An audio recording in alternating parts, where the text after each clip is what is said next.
Êtes-vous prêts pour cette dernière vidéo de pleine lune de 2025, puisque ce sera la dernière, et pas des moindres, ce sera une super pleine lune, puisque elle va s'approcher le plus proche de notre Terre, c'est-à-dire elle va être au périgée, à plus de 27 degrés de déclinaison, donc très très proche, et du coup vraiment en mood hors limite. Je vous ai déjà parlé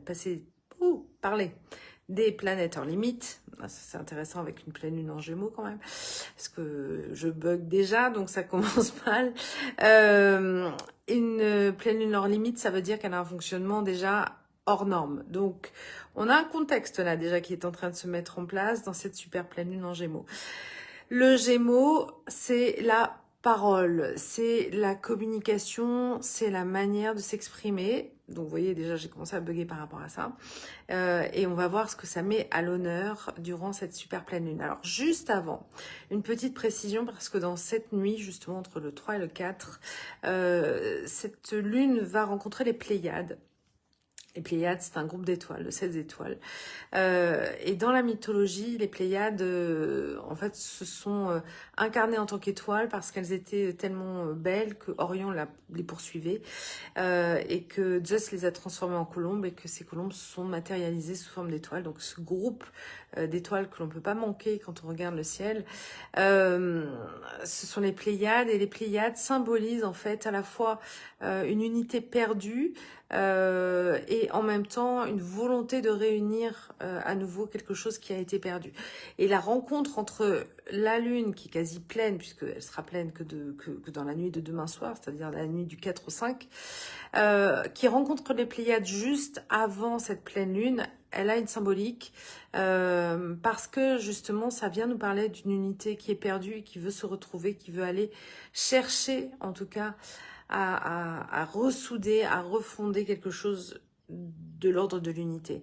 Mais cette connexion aux Pléiades nous montre aussi que cette unité pour l'instant n'existe plus et on va voir ça tout au long de cette vidéo. Donc c'était l'introduction, elle me semble importante parce elle est importante parce qu'elle vient de se faire et que tout a une symbolique dans le ciel, tout a une symbolique dans le cosmos, et cette rencontre elle n'est pas fortuite, elle annonce justement la suite. Donc allons-y. Pleine lune en Gémeaux qui aura lieu donc dans la nuit du 5 décembre. Alors pour la France et les majeurs pays d'Europe, ce sera à minuit 14. Pour nous à La Réunion, ce sera à 3h14, donc une lune qui sera nocturne, donc bien plongée dans nos profondeurs, dans notre inconscient, qui vient justement aussi aller nous chercher dans cet inconscient et dans ces profondeurs pour amener un éclaircissement, puisque vous savez qu'une pleine lune, c'est justement la mise en lumière de ce qui est caché, de ce qui ne se voit pas forcément. Et donc, c'est l'objectif de cette super pleine lune. Donc, cette super pleine lune, c'est vraiment d'éclairer au maximum ce que l'on va aborder maintenant. Donc, Mercure est le maître de cette pleine lune, puisque c'est celui qui gère les Gémeaux. Et Mercure, lui, est quasi en face, pas tout à fait, dans le signe du Scorpion. Et il n'est pas forcément en bonne posture parce qu'il est conjoint aux lunes noires. Alors principalement, Mercure se retrouve conjoint à la lune noire moyenne. Et c'est celle qui nous parle de venir solder un karma collectif ou solder un karma individuel. Et qui se retrouve aussi opposée à Uranus, qui est la version maximale de Mercure, puisque on dit que c'est son octave supérieure, mais du coup inconsciente aussi, qui lui se retrouve en taureau et à la toute fin du taureau. Donc déjà cette posture du maître de cette pleine lune qui se retrouve face à sa version plus inconsciente et en même temps connectée à l'univers, connectée à son plein potentiel, c'est déjà de parler de quelque chose qui dysfonctionne dans notre langage, dans notre manière de fonctionner, dans notre perception, dans notre compréhension. Mercure est vraiment relié à tout ce qui est mental, à tout ce que l'on fait en lien avec notre manière de penser. Tout ce qui est relié aussi à la communication, à la manière de parler. J'ai nommé dans le titre cette super pleine lune par le premier accord Toltec qui est que ta parole soit impeccable. parce que c'est vraiment en lien avec cette idée que nous devons semer dans le monde des choses qui soient justes. C'est vraiment dans cet objectif-là. Donc, l'idée de cette parole qui doit être impeccable, c'est que on ne doit pas colporter des informations, dire des choses qui peuvent blesser, puisque la parole tue. Les mots peuvent tuer. Et c'est d'ailleurs assez amusant parce qu'il y a quelques jours, j'ai fait un post là-dessus complètement déconnecté de l'astrologie de la Lune.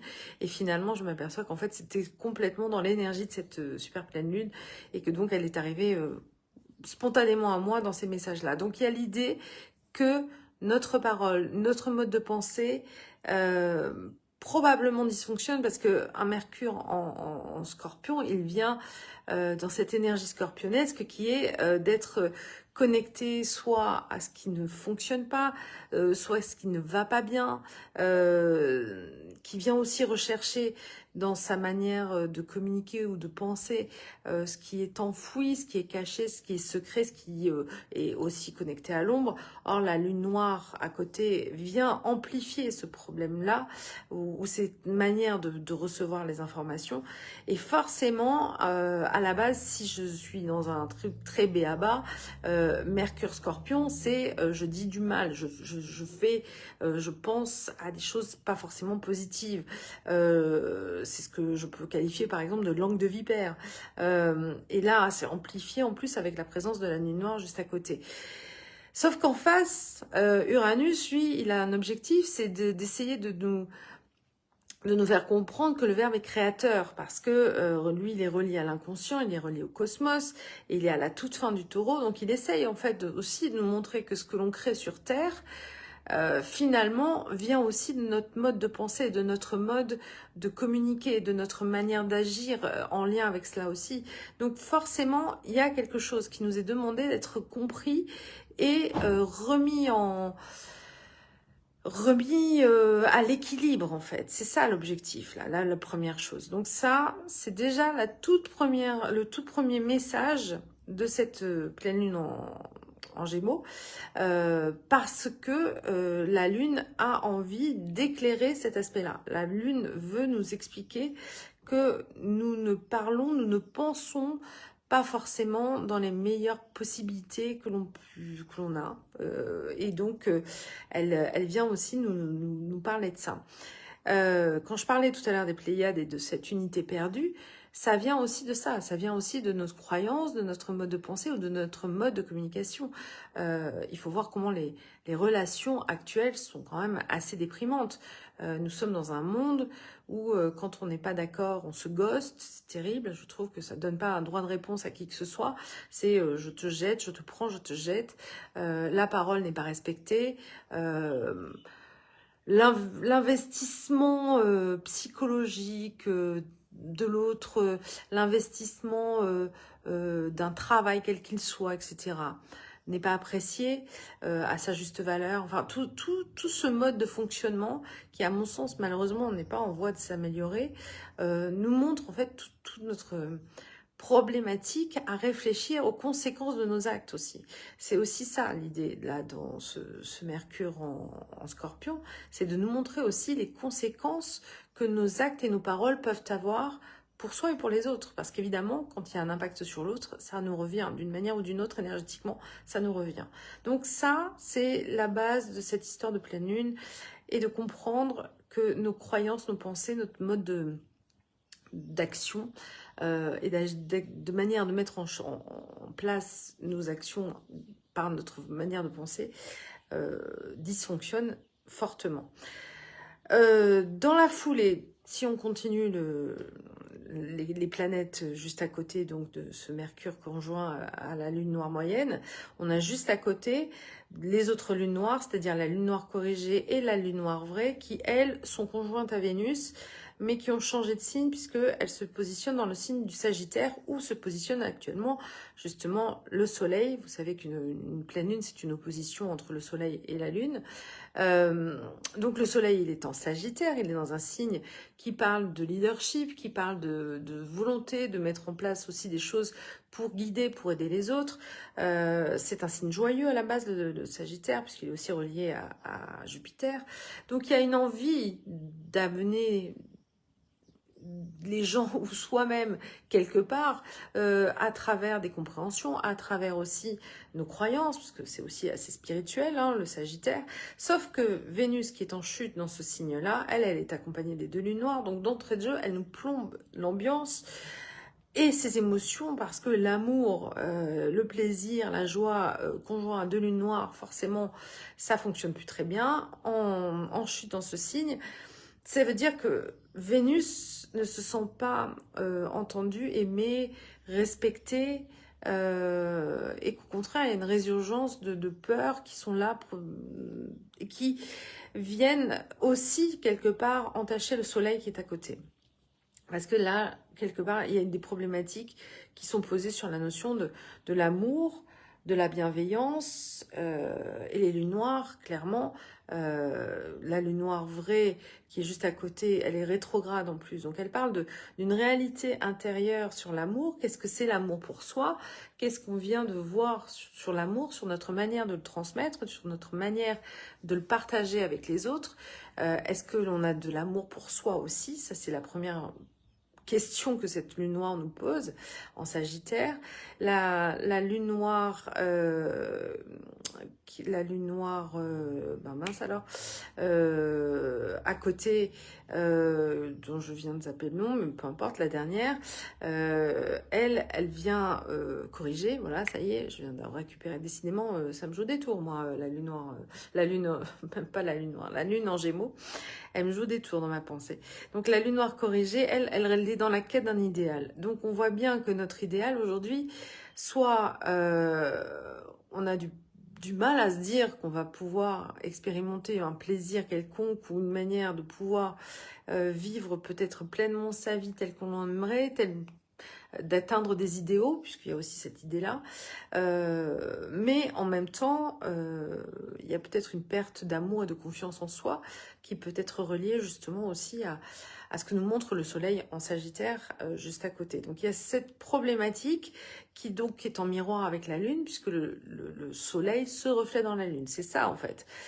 L'objectif, c'est de comprendre que nous ne sommes peut-être pas assez en amour envers nous, nous ne nous donnons pas suffisamment peut-être d'amour à soi-même, mais qui aussi se reflète chez les autres. Et finalement, quand on dénigre, quand on dit du mal, ce n'est sûrement pas finalement de l'autre dont vous parlez, c'est de vous-même à travers l'autre, de votre perception des choses à travers l'expérience de l'autre.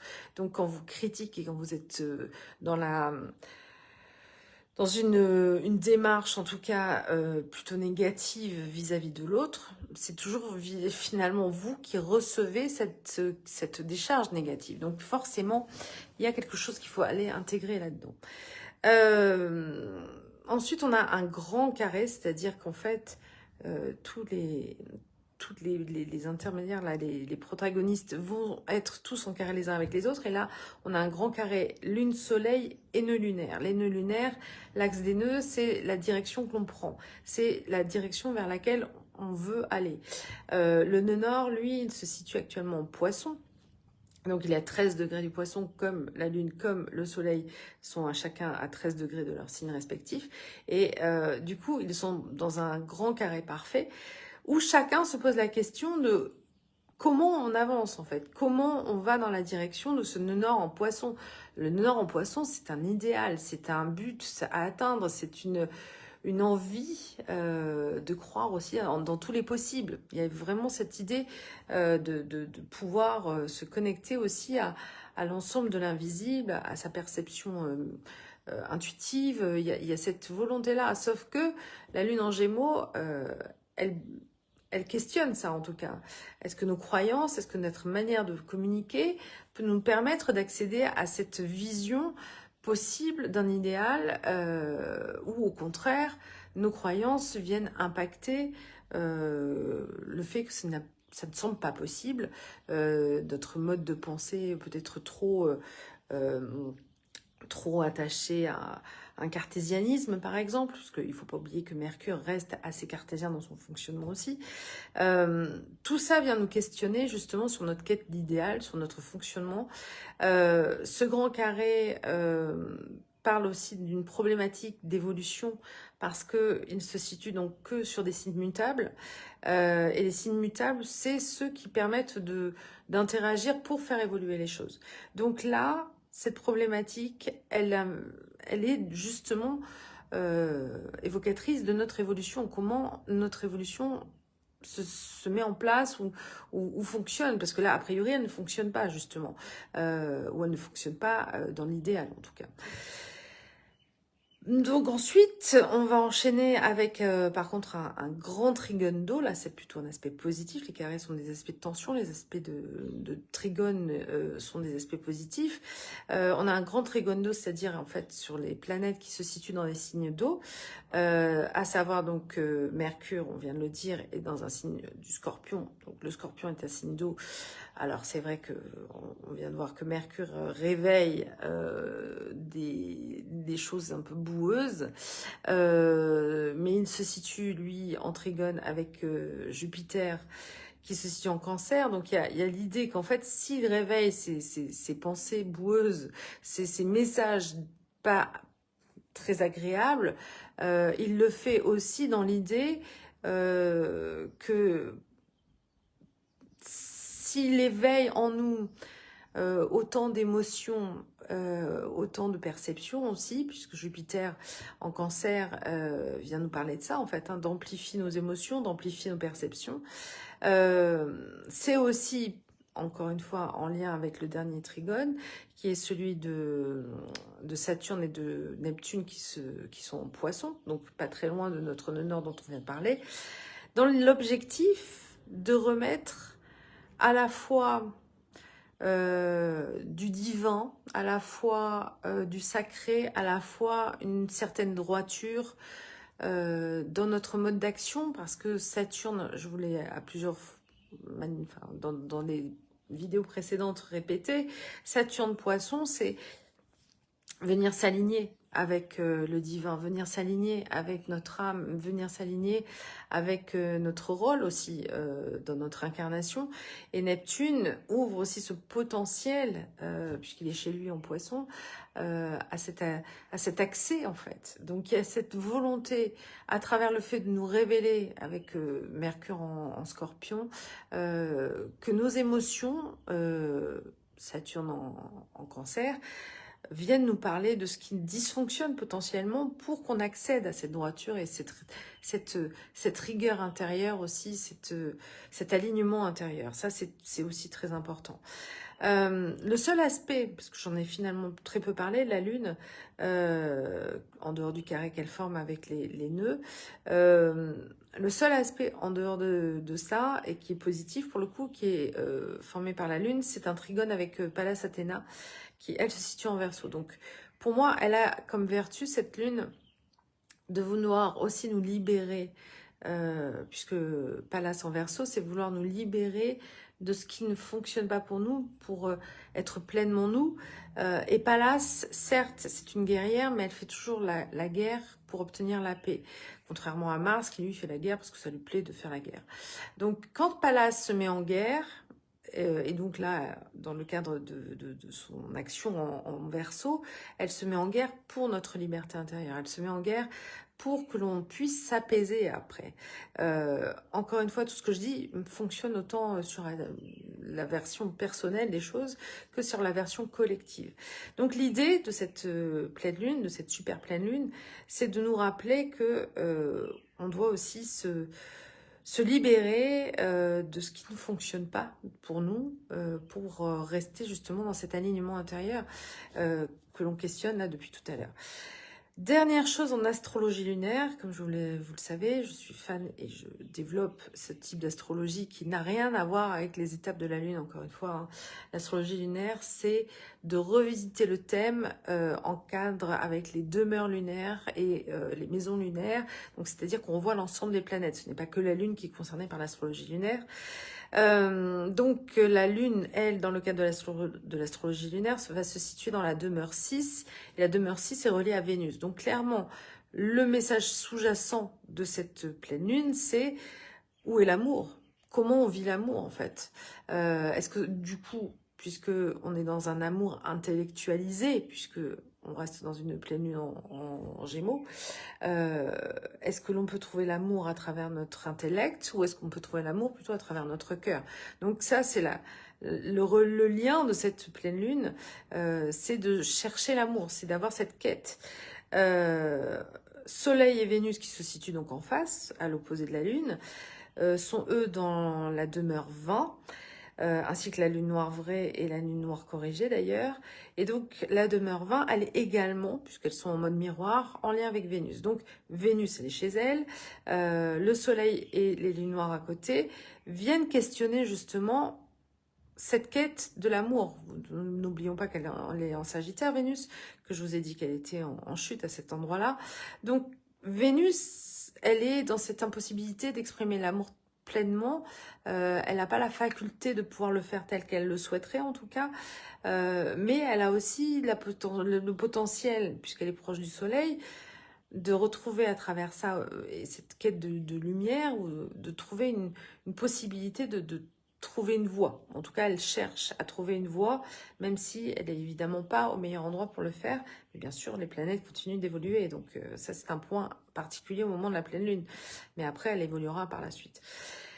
Mercure, lui, va se situer dans la demeure 19, et la demeure 19 nous parle justement de Jupiter, donc de cette capacité à vivre finalement pleinement nos émotions et d'amplifier notre connexion.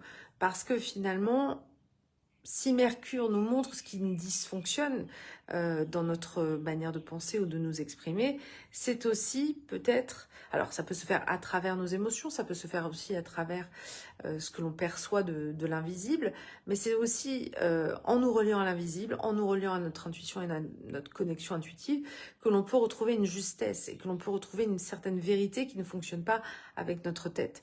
Ça, c'est un des thèmes en ce moment que je suis en train de développer beaucoup, en disant notamment qu'il va y avoir des problèmes là dans le futur très proche, même si c'est déjà le cas, de ne plus croire ce que l'on voit, comme on a pu le faire et pu le dire pendant des siècles, en disant que comme saint Thomas, on ne croyait que ce que l'on voyait, parce que ça ne fonctionne plus, puisqu'on sait d'ores et déjà que des informations peuvent transiter et être complètement fausses et erronées grâce à l'IA.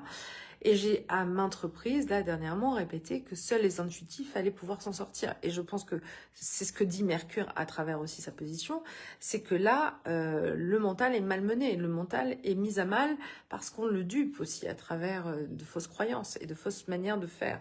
Donc, si on amplifie son intuition, si on amplifie ses captations de choses qui ne sont pas visibles et tangibles grâce à Jupiter, on a aussi cette opportunité de mettre en œuvre, en tout cas de retrouver un chemin de vérité en soi et du coup dans l'ensemble. Jupiter, du coup, se situe, lui, dans la demeure 9 qui est reliée au Soleil. Donc, on revient sur l'idée que le Soleil est actuellement en Sagittaire, donc dans la maison de Jupiter. Pour trouver justement cet élan et ce côté voie vers laquelle aller pour s'accomplir et emmener ceux qui le souhaiteront en tout cas vers quelque chose qui est plus juste pour eux. Ça, c'est le principe de Jupiter. Et enfin, je termine par Chiron. Alors c'est pas forcément c'est pas la meilleure conclusion, mais Chiron, c'est notre blessure d'incarnation, autant à titre individuel, et là pour le coup, on le fait aussi à titre collectif, qui se situe dans la demeure 2, c'est celle de la Lune. Donc, qui rappelle justement que cette Lune vient nous montrer ce qui dysfonctionne. Chiron est en bélier, c'est la difficulté à être soi. Pourquoi nous avons des difficultés à être soi? Parce qu'on a peut-être perdu ce chemin de l'amour, perdu ce chemin de l'intuition, perdu ce chemin d'avoir une parole sage et de la respecter, cette parole aussi, forcément. La parole, c'est quelque chose qui est très important. N'oublions pas que... alors, je ne suis pas religieuse, et ce but n'est pas... mais on dit que le verbe crée, d'accord? Donc, c'est le verbe créateur, c'est une réalité. N'oublions pas que la pensée, la manière de nous exprimer est notre mode de fonctionnement pour nos interactions sur cette terre. Donc, quand on dit des choses, ça a du poids, ce n'est pas inconsidéré. Et il ne faut pas le prendre comme tel. Il faut comprendre que nos paroles ont un potentiel énergétique qui soit bénéfique ou maléfique quelque part. Donc, prenons conscience aussi de ce que l'on transmet, de ce que l'on dit, de la manière dont on communique pour se respecter soi et respecter l'autre dans nos interactions. Et trouver justement comment on peut s'individualiser et être dans cette possibilité de trouver la voie juste pour soi. Encore une fois, c'est toujours la même idée, mais c'est toujours celle qui est sous-jacente à cette pleine lune. Donc, dernière pleine lune de l'année, qui en plus se découvre être une super pleine lune, avec ce fonctionnement hors norme de cette lune, qui vient nous rappeler que cette première accord toltèque a du sens. Notre parole doit être impeccable, notre verbe créateur doit l'être aussi, nos pensées doivent être les plus bénéfiques pour soi et pour les autres, parce que c'est comme ça que les choses peuvent prendre aussi forme dans le côté positif, mais elles peuvent aussi prendre forme dans le côté négatif. Et donc nous soyons maîtres, ou en tout cas vigilants à ce que l'on dit et à ce que l'on pense. Très bonne, super pleine lune à vous tous. Un dernier mot sur la formation gratuite en astrologie classique que je propose justement demain, juste avant cette super pleine lune. Il y a encore des places. Ne vous inscrivez que si vous souhaitez participer. Ça n'a pas de sens de vous inscrire pour que derrière vous ne veniez pas. Là aussi, pour moi, ça fait partie du mode de pensée que j'ai envie de vous transmettre. Ce sont des cadeaux, c'est quelque chose que je vous offre, ça a de la valeur pour moi, donc si vous vous inscrivez et que derrière vous ne venez pas, je comprends pas votre démarche, en fait, voilà, tout simplement. Donc, si c'est prendre un cadeau pour le foutre à la poubelle derrière, je vois pas d'intérêt. Donc, encore une fois, justement, en application de ce que je viens de dire avec cette super pleine lune, soyez cohérents dans vos actes, dans vos paroles, dans votre manière d'être et d'agir.